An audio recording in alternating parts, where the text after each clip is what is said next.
आपका खैर मकदम है 4 टीवी न्यूज में। मैं हूं शकील बागमारे।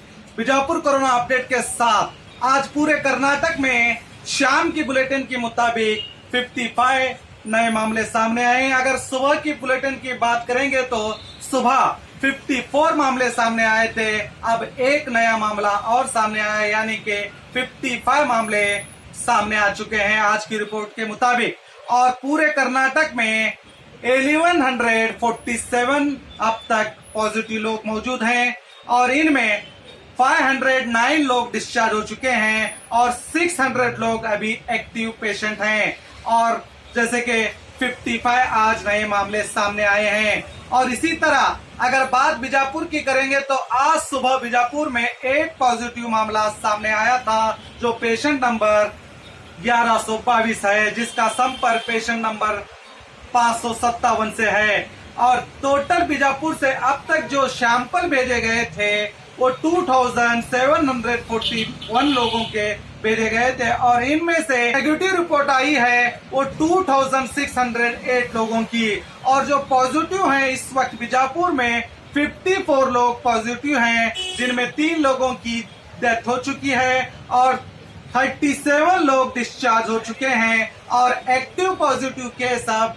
बीजापुर में 13 हैं और जो वेटिंग जो सैंपल अभी आने बाकी हैं वो सिर्फ 79 हैं। और आपको ये भी बता दूं, आज लॉकडाउन 3.0 का खात्मा होने वाला है और रात के 12 बजे के बाद लॉकडाउन 4.0 नए नियमों के साथ शुरू होगा। और इस नियमों के साथ आपके लिए एक खुशखबरी भी है कि जो सील डाउन एरिया, जो कंटेनमेंट एरिया है, वो तकरीबन 10,000 घर वहां पर फंसे हुए हैं। ये बीजापुर के चाहे आप जामिया मस्जिद बोलिए, हकीम चौक बोलिए, वो जो भी पूरा जो कंटेनमेंट एरिया है वहां पर 10,000 घर मौजूद हैं। और प्रशासन के जानिब से ये कहा गया है कि इन 10,000 घरों में से तकरीबन 9,000 से भी ज्यादा घरों को कल राहत दी जाएगी। इसका मतलब यह है कि